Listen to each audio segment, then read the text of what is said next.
여름에 더운데 수고 많으셨죠? 하나님께서 우리에게 주시는 말씀은 디모데후서 3장 10절에서 17절까지 말씀입니다. 저와 여러분이 한 절씩 교독하겠습니다. 그대는 내 가르침과 행실과 의향과 믿음과 오래 참음과 사랑과 인내를 본받으며 안디옥과 이고니온과 루스드라에서 내가 겪었던 과 같은 협박과 고난을 함께 겪었다. 그러한 핍박을 내가 겪었으나 주께서 이 모든 것에서 나를 구해주셨다. 그리스도 예수 안에서 경건한 삶을 살고자 하는 사람들은 모두 핍박을 당할 것이다. 악한 사람들과 속이는 사람들은 더욱 악해져서 속이기도 하고 속기도 할 것이다. 그러나 그대는 배우고 확신한 것 안에 머물러라. 그대는 그것을 누구에게서 배웠는지 알고 있다. 또 그대는 여기서부터 성경을 알고 있다. 성경은 그대에게 그리스도 예수 안에 있는으로 내 구원에 이르는 지혜를 줄 수 있다. 16절 17절 같이 봉독합니다. 모든 성경은 하나님의 감동으로 된 것으로 교훈과 책망과 바르게 함과 의로 교육하기에 유익하니 이는 하나님의 사람으로 모든 선한 일을 위해 온전히 준비되게 한다. 아멘. 네, 오직 성경입니다. 오직 성경. 긴 연휴 동안에 많은 만남들 만나셨을 거예요, 그죠? 또 많은 대화들 오갔죠. 물론 반가움도 있었겠지만은 또 아까 우리 많은 분들이 기도해 주신 것처럼 지금 우리나라에 대한 근심과 어려운 마음도 많았을 겁니다. 그래요. 정말 우리가 지금 우리의 상황이 참 혼돈돼 있어요. 뭐가 분명한 게 올바른 게 이거다고 분명히 보이면은 참 그래도 괜찮은데 막 이게 저건지 저게 이건지 그냥 이게 혼돈 속에 있어요. 그게 더 어려워요. 더더구나 기준을 잡아줘야 될 이 리더들이 기준을 잡아주지 안 하고 있어요. 못 하고 있어요. 자기들도 혼돈되어 있기 때문에. 한 예로 어떤 정치인이 기독교 한 교단의 그 교단장에게 인사하러 갔어요. 그랬더니 그분이 충고를 하는데 뭐냐면요. 너무 극우로 나가지 마세요. 그러더래요. 그분이 그렇게 이야기하더라고요. 근데 그분이 말하는 극우가 뭘까요? 애매모호해요. 무엇으로 극우로 나가, 뭐가 극우인지, 뭐가 극좌인지 분명하지 않고, 또 무엇을 그렇게 나가지 말아야 되고, 무엇을 나가야 되는지. 지금 우리 주변에 극우라 그러면은 마치 무슨 죄인인 것처럼, 뭐 되게 잘못하는 거죠. 그렇게 몰아붙이는 이런 분위기들이 많이 있습니다. 그래서 일반 사람들도 극우라 그러면 그게 올바른 표현이 맞는지 아닌지 뭐가 그건지 분명하지 못하고 무조건 안 되는 것처럼 위축되고 혼돈되는 그런 게 많이 있어요. 한때 우리 사회에 국민정서라는 이야기가 있습니다. 국민정서. 이 국민정서라 그러게 국민정서가 그러니까 이러면 안 되잖아. 이러면서 판단할 때가 있었어요. 근데 그 국민정서가 뭔지 분명하지가 않아요. 국민정서가 분명하지 않은 것이 우리의 기준이 되어버리니까 우리가 같이 다 정신이 혼미해지는 거예요. 각 사람이 모두 휘둘림을 당하고 혼돈에 빠져들어가는 거예요. 또 한 예로 이 거룩한 방파제, 차별금지법, 동성애 반대 운동을 열심히 하시는 목사님이 한탄하는 말씀이 그래요.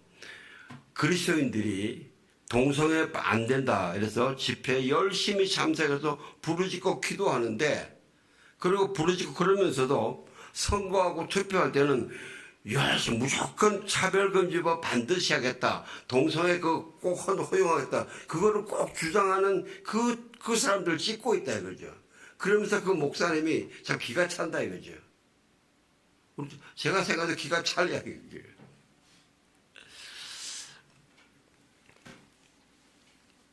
특히 우리 그리스도인은요, 기준이 정확해야 됩니다. 쓰는 단어들이 명확해야 됩니다. 그래야 바르게 판단하고 바르게 분별이 가능합니다. 여러분, 그것이 영성입니다.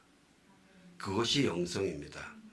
그냥 교회에서 막 소리지고 부르지고 찬양하고 이것만이 영성이 아니라 세상을 보면서 분명하게 판단하고 이거는 성경에 옳은 거, 이거는 성경에 틀린 거, 이거를 분명하게 분별하는 게 이게 영성입니다. 예. 그래서요, 성경의 예언처럼 지금은 말세예요. 점점 더 마지막으로 향해 가고 있습니다. 그리스도인이 바르게 믿음 지키고 살아가는 게 점점 더 어려워져 가고 있어요. 자, 그러면은 우리도 힘든데 믿음 포기하고 그냥 안 보이면 안 보이는 대로 헤매면 헤매는 대로 그대로 살다가 끝날까요? 그럴 수는 없잖아요. 그럴 수는 없어요. 왜냐면요, 세상에 살아가는 것처럼 그래 될 대로 되라 그렇게 하다면요, 어떻게 돼요? 지옥이에요. 지옥이에요. 우리의 삶이 모든 인간의 삶이 이 땅에서 삶으로 끝나는 거면은 캐세라세라 이런 걸 살 수 있어요. 그리고 우리 모두의 삶에는 성경이 분명히 하나님이 선언하지만 심판이 있다. 그리고 지옥과 천국으로 나뉘는 게 있단 말이죠.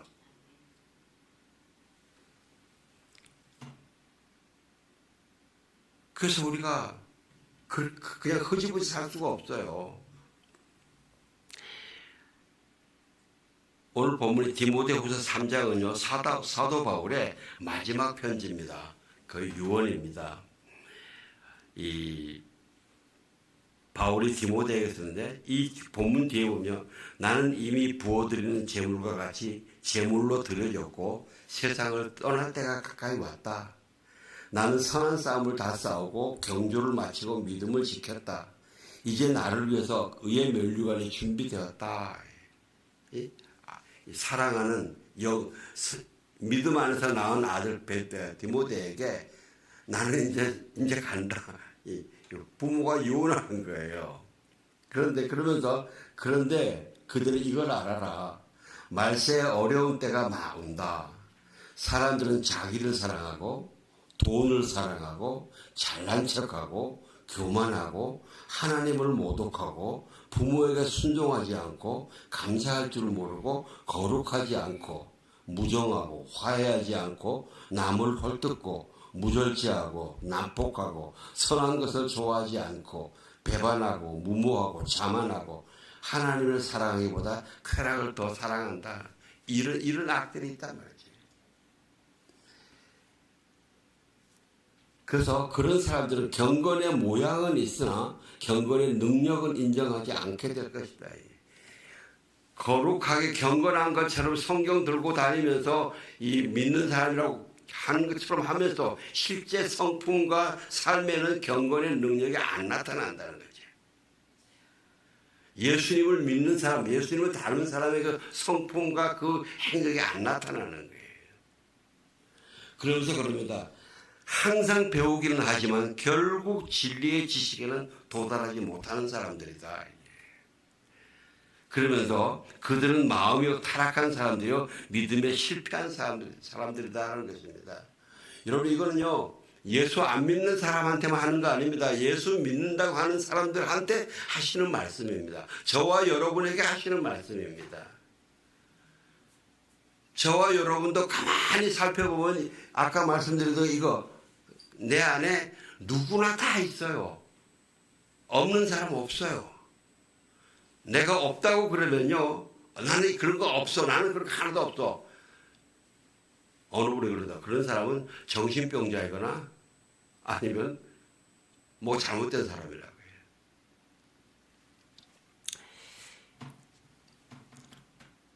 그러면서 사도 바울이 오늘 본문을 쭉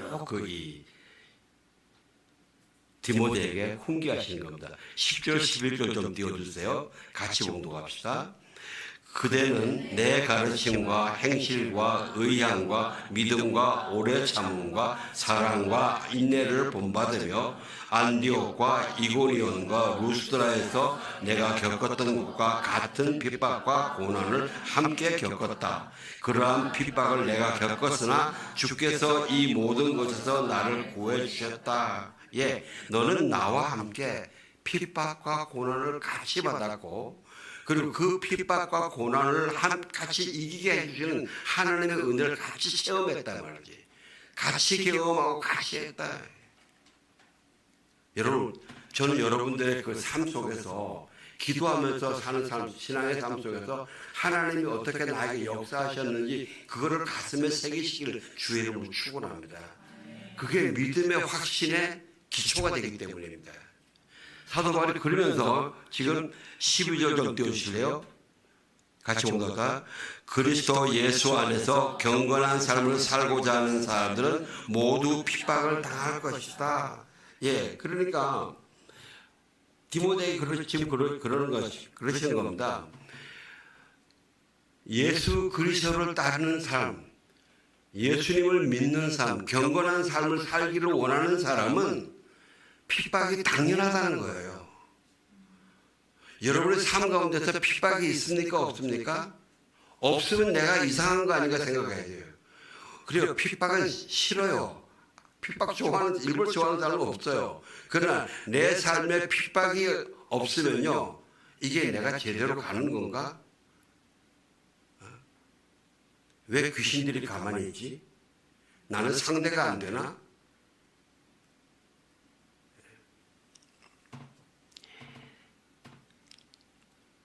14절 좀 띄워주세요.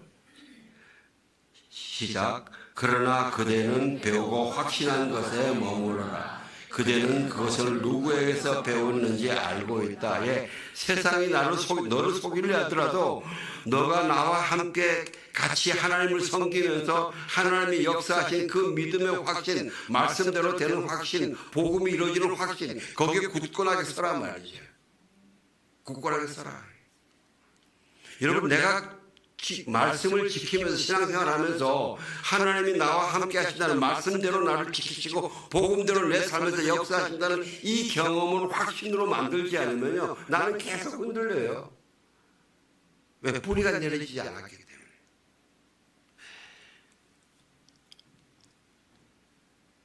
(15절) 띄우세요. 시작. 또 그들은 어려서부터 성경을 알고 있다. 성경은 그들에게 그리스도 예수 안에 있는 믿음으로 인해 구원에 이르는 지혜를 주시다. 예, 이 하나님 말씀이요, 단순한 무슨 도덕책이 아니라는 거예요. 하나님 아버지의 말씀이라는 거예요. 그래서 하나님 말씀에 나아가라 이죠. 예? 그래서 16, 17절 같이 봉독합시다. 시작. 모든 성경은 하나님의 감동으로 된 것으로 교훈과 책망과 바르게 함과 의로 교육하기에 유익하니 이는 하나님의 사람으로 모든 선한 일을 위해 온전히 준비되게 한다. 여러분, 우리 세상 일을 바르게 잘 분별하려면은 우리가 철저하게 하나님 말씀 안에 굳건하게 서야 된다는 거예요. 성경에 세상의 정치 이런 일에 대한 꼭 이래라 이런 답은 없습니다. 그러나 그것을 분별하고 우리가 잘 판단하고 결정할 수 있는 지혜와 힘을 주는 성령의 능력이 이 말씀 안에 있는 거예요. 그래서 이 말씀 안에 굳건히 뿌리를 내려라 이거예요. 이 하나님의 감동은요, 뭐라고 합니다. 하나님이 이렇게 처음에 창세기 2장 7절에 하나님이 사람의 모양을 만들고 거기에 생기를 불어넣으니 생명이 되었더라. 하나님의 숨을 불어넣는다. 하나님의 숨, 하나님의 성령. 그래서 말하게 한 거예요. 하나님을 알게 하고 하나님의 뜻을 알게 하고 그 단어를 생각나게 하고 말하게 하신다는 거예요. 베드로후서에 가면 이럽니다. 먼저 알 것은 성경의 모든 예언은 사사로이 풀 것이에요.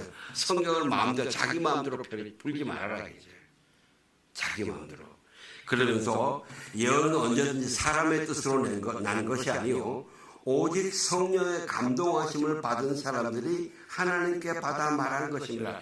하나님께서 이 성경을 남기시기 위해서 이 성경의 저자들에게 하나님의 숨을 불어넣어 주시면서 그가 성경을 다 쓸 때까지 쭉 불어넣어 주신다는 이런 헬라 원뜻이 돼.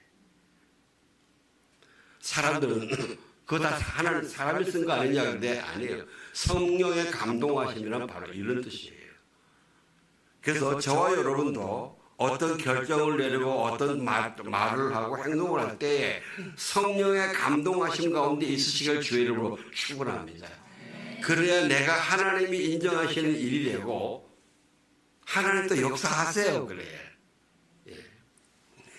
오늘 제목이 오직 성경인데 왜 오직 성경이라는 이 단어를 말씀드리는가 하면 10월 달은요 500년 전에 마르틴 루터가 종교개혁 이 캐톨릭이 워낙 너무 부패하니까 그 종교개혁을 할 때 시작한 그 달 10월 달인데 이 카톨릭에서 그 당시에 어떤 부패가 되는가면요 교황이 베드로를 일대 교황으로 하고 마태복음 16절에 하나님 예수님이 그랬잖아요. 너는 반석이다. 이 반석 위에 내 교회를 세우겠다는 이 말씀을 자기들 마음대로 해석했어요. 그래서 캐톨릭은 뭐냐면은 베드로가 일대 교황이고 그 다음에 여기 연이어 이 교황으로 선출되는 교황인데 이 교황은 지상에서 예수님을 대신하는 최고 우두머리다. 그래서 교황 무소리예요. 교황은 흠이 없다. 잘못하는 게 없다. 그래서 교황권과 교황청에서 같이 결정한 것은 성경과 같은 거다. 서로 같은 거다.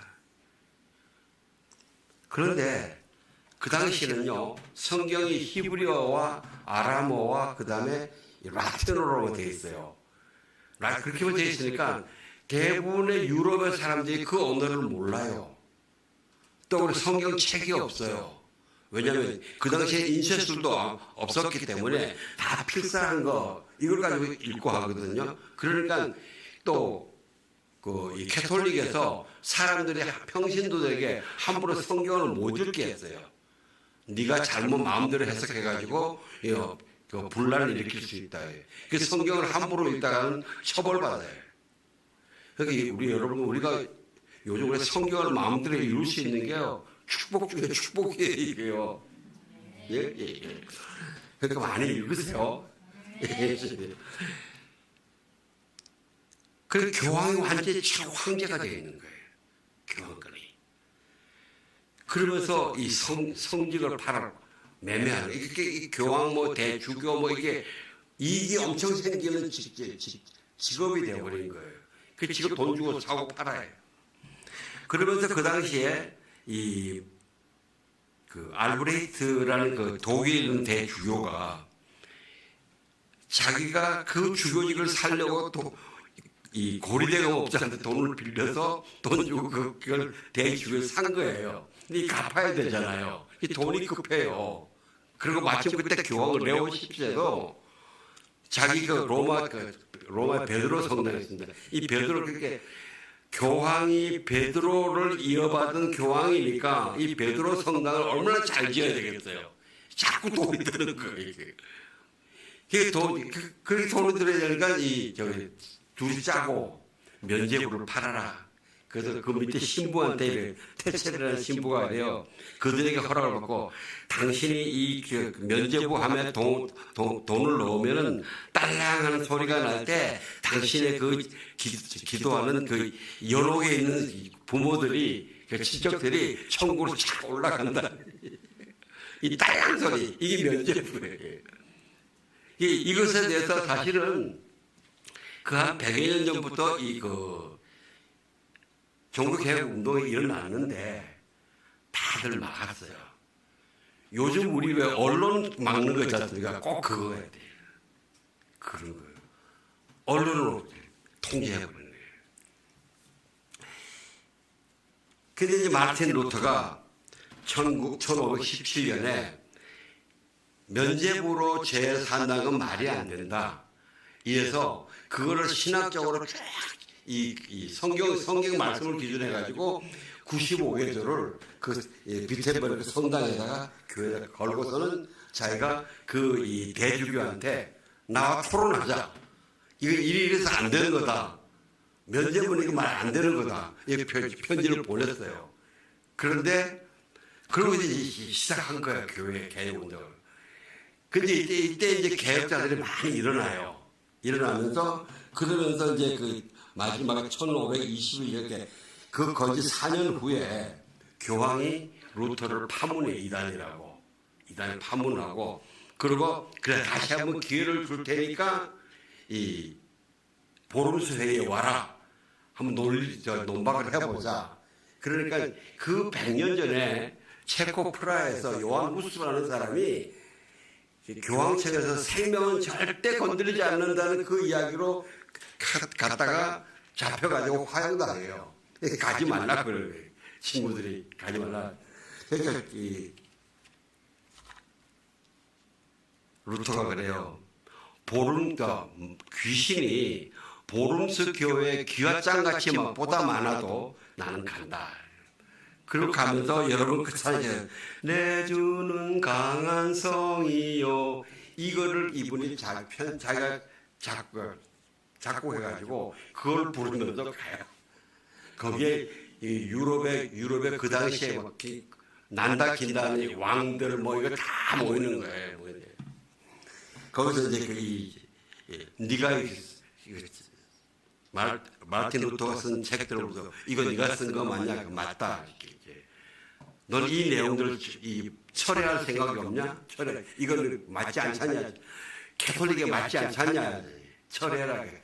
그때 교황 루터가 아주 유명한 선언 나가 읽어드릴게요.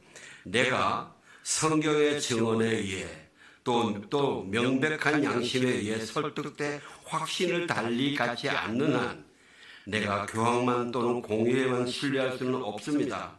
그들이 자주 오류를 저지르며 스스로 모순을 보여왔음이 잘 알려져 있기 때문입니다. 나는 내가 인용한 성경에 구속되어 있고 내 양심은 하나님 말씀의 포로일 뿐입니다. 나는 그 어떤 것도 처리할 수 없고 처리하지 않을 것입니다. 양심에 어긋난 행보는 안전하지도 않고 옳지도 않기 때문입니다. 하나님 저를 도우소서 하고 돌아서 나와버렸더니.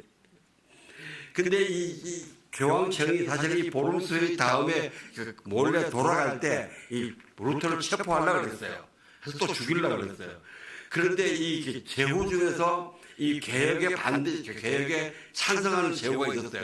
그 사람이 먼저 루터를 체포해 버렸어요. 체포해서 자기 성의 비밀을 감췄어요. 그러니까 이 밖으로는 어느 세력에 의해서 루터가 체포가 됐다. 근데 그 성에서 이 사람이 6개월 동안에 신약 성경을 일반 독일 사람들이 읽을 수 있는 독일어로 번역을 한 거예요. 마침 그때에 구텐베르그의 금속 활자 있지 않습니까? 그 활자 인쇄술이 발전해가지고 이게 막 인쇄서 퍼져나가는 거예요. 그러니까 모든 사람들이 일반 사람들이 알게 되고 막 되나가요. 그래서 그때 종교 개혁자로 활동했던 분들이 뭐냐? 개혁의 핵심이 뭐냐? 5대 정신 오직입니다.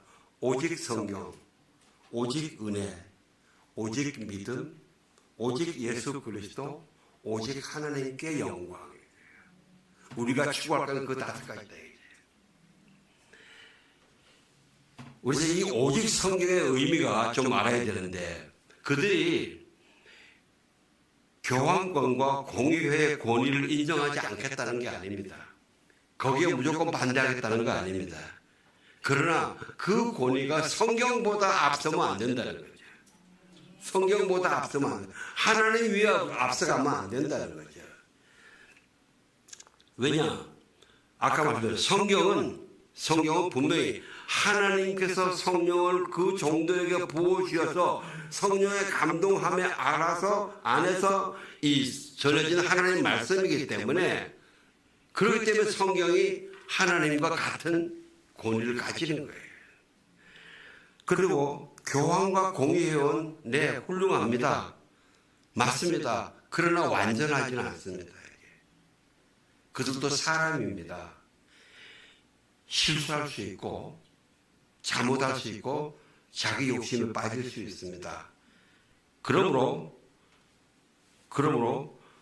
만약에 교황권 공유의 전통이 그 가르침이 하나님의 뜻과 말씀에 맞지 않으면은 그걸 들고 나와서 그래서 다 함께 말씀 앞에 앉아서 오직 성령 앞에 겸손하게 자기 정직하게 자기의 욕심과 모든 다 내려놓고 오직 성령의 감동하심으로 한 마음을 달라고 기도하면서 이걸 진리의 길을 찾아가야 됩니다. 이게 오직 성경이에요. 그때 돌아갈 게 하나님의 말씀 성경인 거예요.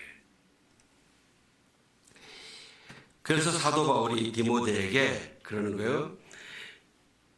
그리스도 예수 안에서 경건한 삶을 살고자 하는 사람은 모두 핍박을 받는다. 너는 어려서부터 성경을 잘 알고 있지 않느냐. 오직 성경으로 돌아가라. 성경으로 돌아가라. 지금 우리 개신교도 상당히 많이 변질되어 있어요. 중세 천지교회 하던 것이 좀 비슷한 게 있는 거 말씀드릴게요. 성직을 매매하는 거 있잖아요. 우리도 여러분 다 이야기 들으셨죠. 개신교단에서 무슨 총회장 뭐 가면 돈이 얼마나 오간다는 돈잔치 한다고 그런 이야기가 오가잖아요. 또 우리 개교회에서요 이 교직을 사고 파는 게 있는데 또 평신도들에게도 장로, 권사 뭐 이렇게 임직할 때에 헌금을 하는데 이거는 완전히 정말 개개인의 자유 100% 자유의지에 나와서 감사한 마음으로 하는 헌금이면 괜찮은데 이게 거의 문화적으로 거의 얼마씩 하게 이렇게 만들어져 있다고 얘기 지금요. 예, 이게 잘못된 거예요. 이게 하나도 자기 형편이 안 돼서 못한 사람은 괜히 죄책감을 느낀대. 예, 이게 우리가 오래 쌓여 있는 전통에서 잘못되어 있는 부분들이에요. 그리고 또 뭐냐, 이 개신교였어요. 어떤 분이 이렇게 합니다. 개혁을 통해서 교황의 독재를 제거했더니 각 교회마다 교황이 하나씩 생겼다. 이게 무슨 말인가 하면 교회 목사 강단 선포한 말에는 절대 반박 못하는 거. 이거 뭐는 거. 이게요. 여러분들은 지금 신앙생활 하면서 말씀 묵상하는 거 있지 않습니까? 이것에 대해서 자유하잖아요. 당연한 거라고 그러잖아요. 이거 다른 교회에서는요, 시골에 가면 지금도 이거 절대 안 되는 교회 많아요. 제가 한 20년 전에 이 경험했는데, 저기 충청도 어디에 가서 큐티 집회를 하는데, 그 지역에 있는 교회들이 조그마니까, 야, 우리가 여름 사경회를 두란노에서 부탁해가지고 말씀 묵상하는 거 이걸 하자. 그래서 근데 사람들이 많이 모인 게 그중에 제일 큰 교회에서 장소 빌리니까 했어요. 그래서 제가 이제 가서 강의를 하고 그리고 이 말씀 묵상하는 걸 이야기를 하는데 그 다음 주에 그 다음 날 한 자매님이 와서 저한테 막 이거 어떻게 하는 거예요 물어보는 거예요. 그랬더니 그 옆에 그 교회 목사님이 이제 그냥 내 설교만 잘 들으면 돼. 저 있는데 그렇게 이야기를 하더라고요. 그래서 야 그래 참 대단하구나. 사랑하는 성도 여러분, 저와 여러분 프로테스탄트입니다. 우리는 프로테스탄트입니다. 저항해야 됩니다. 저항하지 않으면요 비리비리하고 갈 수밖에 없어요. 근데요 우리가 천주교가 아니고 개신교를 선택하신 것 자체가 프로테스탄트를 선택하신 겁니다. 이거 아셔야 돼요. 근데 프로테스탄트가 개개인이 어떤 이미지를 가진지 모르지만은 중세 천주교가 종교 개혁자들을 해서 프로테스탄트다. 저항하는 자들이다. 그리고 비난하고 욕하고 저거는 사단의 부하들이다. 이러고 욕을 했어요. 그래서 자기들의 교리와 주장과 조직에 굴복하고 순종하지 않고 딴 거 주장한다 이거죠. 예? 그러면서 지옥 간다 그러세요. 과연 하나님 보시기에 어느 쪽이 옳은 것일까요? 하나님 보시기에 어느 쪽이 옳은 것일까요?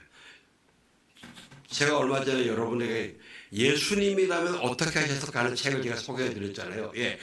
저와 여러분도 신앙 삶에서 내가 선택을 할 때에 어떤 선택을 했을 때 예수님이라면 어떻게 선택하셨을까? 하나님은 어느 걸 더 원하실까? 이걸 항상 가지고 기도하면서 길을 찾아야 돼요. 예? 이 기준이 틀려 안 돼 있으면은 한참 멀리 갔더니 가요. 자, 근데 이 프로테스탄트, 이 저항하는 것에 먼저 말씀드릴게요. 첫째 먼저는요, 프로테스탄트는요, 먼저 나 자신에 대해서 저항해야 됩니다. 남에게 먼저 저항하면 안 됩니다. 나 자신에게 대해서 먼저 저항해야 된다. 나는, 저와 여러분은 하나님의 은혜로 의롭다고 지불을 받았고 의인입니다.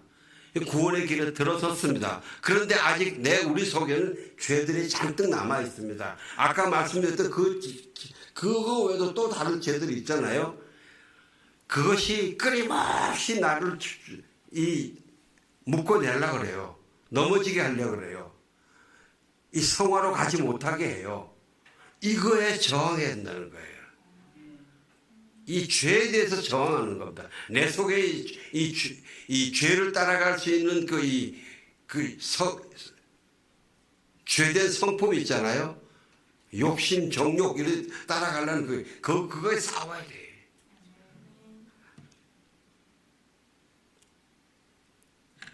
여러분, 우리가 성경을 읽으면서 아까 말씀드린 세상 말세의 사람들 막 그러는 거를요, 꼭 나는 아니고 다른 사람 그러지 마세요. 그 성경을 잘못 읽고 있는 거예요.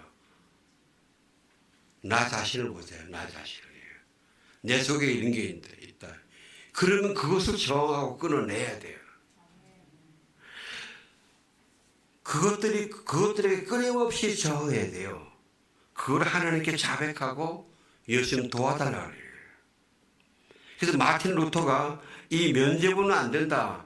예수님이 회개하라 천국에 가까이 왔느라는 말씀처럼 처음부터 회개고 오로지 계속 회개로 나가야 된다. 계속 거듭나야 된다. 예? 그래서 95개 조항의 제일 1항이 주님께서 마태복음 4장 17절에서 말씀하신 대로 신자의 회개는 매일의 묵상의 주제가 되어야 된다. 매일의 주제의 묵상이 된다. 그래서 95개조 중에서 1에서부터 25개조가 회개에 대한 이야기예요. 그 5조에서는요, 회개하는 자는 세속적인 욕망과 맞서 싸워야 된다. 이만큼 계속 거듭나야 된다. 그래서 여러분, 우리가 마치 목욕을 일주일에 한 번씩 하다가 한 번 안 하면 어떻게 돼요? 몸에 때가 있어요, 없어요? 꾹꾹 하잖아요, 그죠? 안 그래요? 예. 그래서 내가 목욕을 2주를 안 했으면 때가 끼었구나. 이처럼, 여러분, 내가 회개를 안 했으면, 내가 2, 3일 회개를 쉬었네? 영적인 때가 끼었네? 이렇게 생각하셔야 돼요. 예. 회개하라 그러면, 또 회개. 그러지 마세요. 왜냐하면요, 내가 그렇게 회개하고 점점 거듭날수록 내 속에 있는 죄성과 저항에서 싸우면서 일어날수록 내가 점점 더 경건해져요. 조금 좀 더 거룩해져요. 그래서 성령이 더 맑아져요. 내 영이 맑아지고 마음이 맑아져요.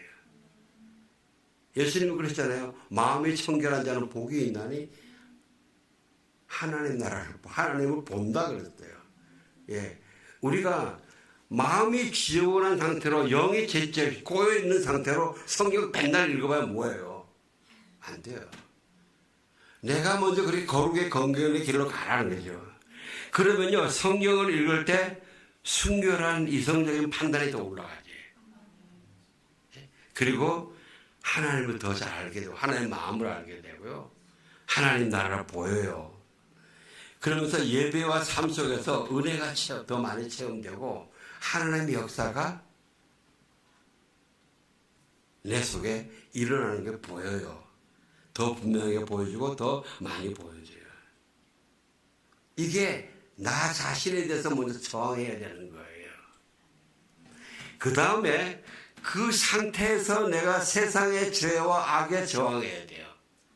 그 상태에서 그걸 내가 해나가면서, 왜냐하면 내가 그걸 해나가지 않으면서 세상에 저항하잖아요. 그러면 아유 너나 잘하시오.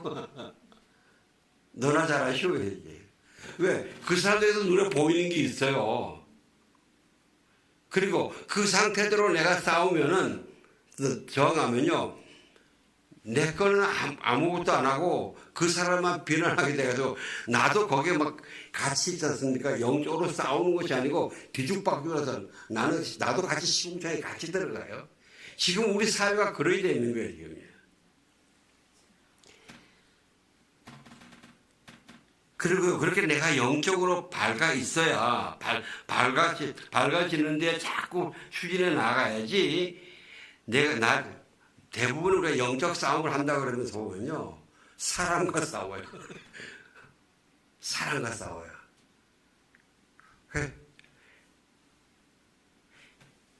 그 사람들을 뒤에 숨어서 그들을 충동해서 나의 경건한 삶을 막으려고 악한 길을 자꾸 주장하는 그 영들하고 싸워야 되는데, 이게 정말 영적인 싸움인데 그 영들에게 속아 산 사람들과 싸우는 거예요. 사람들과 싸워요. 제가 그 명절 전에 여러분들에게 이번에 가서 꼭 화해하는 그런 사건을 만드시라고 그러셨는데, 왜 그 명절 때 그런 싸움이 나오느냐? 귀신이 귀신같이 알아요. 왜? 이 명절에 가족들이 만나서 잘 화합하면 엄청난 이 축복이 일어나는 그런 계기인데, 요 조금만 건드리면 되는데 건드리기 때문에 그러는 거예요. 이렇게 적극적으로 저항하고 투쟁하지 않으면요, 내가 안주해지고 게을러져요. 죄와 악이 더 내 속에 더 깊게 뿌리를 내려요. 이렇게 더 하나님께 가깝게 나가고 더 하나님께 깊게 나아가는 사람이 그것을 위해서 세상 것들에게 정해 나가는 것이 그리스도인의 길이거든요. 그러면요, 이게 극우예요, 아니에요? 우리가 극우라돼야 돼. 우리는 극예수. 극예수. 그 애매모호한 우가 아니고 극예수. 예? 그래서 당신은 극우야. 그럼 맞아, 나는 극예수야. 여러분 당당하셔야 돼요. 예? 나는 극예수야. 너는 어저께 또 잡탕이잖아. 난 잡탕하고 안 놀아. 미안하지만. 여러분 극우라는 이야기 무서워하면 안 돼요. 당당하셔야 돼요.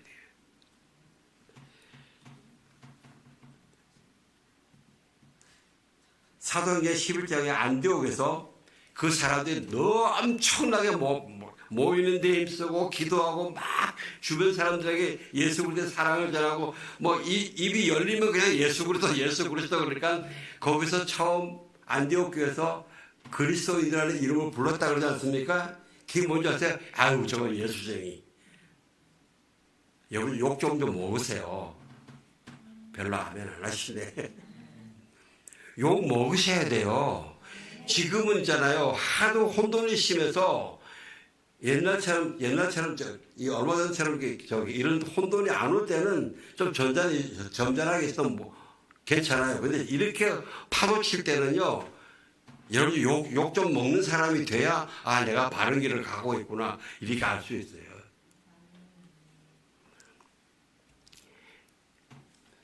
여러분 주일 예배 후에 우리 순모임 하잖아요. 생명의 삶을 하는데 이 기회가 성경을 더 깊게 읽고 더 깊게 내 자신에게 적용하는 시간인 겁니다. 예? 세상에 바르게 정하기 위해서. 예? 그게 오직 성경으로 나아가는 길입니다. 여러분, 우리가 말씀을 읽을 때, 집에서 읽을 때도 있고 지금 설교를 들으실 때도 있습니다. 이 설교를 들으시면서 여러분 그냥 우리 목사님이 성경 말씀이 다 옳겠지 그러지 마세요. 여러분, 저건 아닌데, 아닌 것 같은데, 그럼 반박 들어오셔도 돼요. 예배 중에 말고 밥 먹을 때. 그럼 당신은 왜 그거 아니라고 생각하냐? 우리 같이 딱 앉아가지고 왜 그런 생각을 하지? 어떻게 그런 생각하지? 너가 그렇게 말하는 근거는 어떤 거냐? 내가 이렇게 말하는 근거는 이거다. 이때 이 근거가 하나님의 말씀이 된다. 이렇게 자유로운 토론이 오가야 돼. 그래서 제가 좀 부탁드릴게요. 적극적으로 그 순모임에 더 열심히 참가하시기를 꼭 부탁드립니다. 그러면서 여러분이 그 생명의 삶 말씀이잖아요. 그냥 룰랄라 그냥 오지 마세요. 주일날 예배 설교는 제가 여러분들 본문을 안 밝히니까 준비를 못하고 오시는데, 요거 본문은 꼭 그 다음 주 생명의 삶 보면 있잖아요. 그걸 가지고 금요일날 토요일날 최소한 3번 내지 5번 쭉 읽어보세요. 읽어보시고 내게 묵상한 걸 가지고 나에게 주고 가지고 내 이야기들을 하세요. 남의 이야기도 하지 마시고 내 속에 있는 걸 이야기를 하세요. 이게 왜 남의 이야기를 하면 싸움이 돼요. 내 속에 있는 이야기를 이야기하면 정말 하나가 돼. 신뢰가 일어나요. 왜? 그래야 그 모임에서 와서 사람들이 다른 사람의 이야기를 또, 저 사람은 저런 아픔도 있고 저런 기쁨도 있구나. 이러면서 나의 지경을 넓혀가는 거예요. 그죠?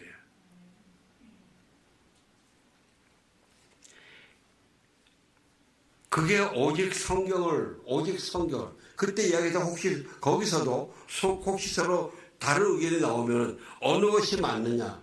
그때 성경 말씀이 기준이에요. 말씀으로 가야 돼. 그리고 주일날 저녁에 주일은 안식일이잖아요. 우리가 며칠 동안 안식일을 했잖아요. 그죠? 안식일이니까 가족 식사 모임에서 여러분들이 말씀에서 은혜를 받은 거, 생각하는 것들을 같이 이야기 나누면서 어느 것이 옳을까, 어떤 것이 옳을까. 이거를 자꾸 나누세요. 그러면 안식일을 제대로 지키는 게 되는 거예요. 이번에 추석 때에 그런 만남을 좀 가지십시오 이야기를 했는데, 아마 여러분 다 해보셔서 경험하셨을 텐데, 평상시에 이런 그 토론하고 허심탄회하게 이야기하는 이런 마음을 안 가진 모임들은요, 그 같이 모여서 이야기가 안 나와요. 그게 이야기 제대로 진행이 안 돼요. 그 이번에 온전하게 성공하지 못했다고 실망하지 말고, 우리가 지금 준비가 좀 덜 됐구나. 또 주면서 또 잘 만드세요. 포기하고 낙심하고 끝내지 마시고. 이게 오직 성경으로 가는 삶인 거예요.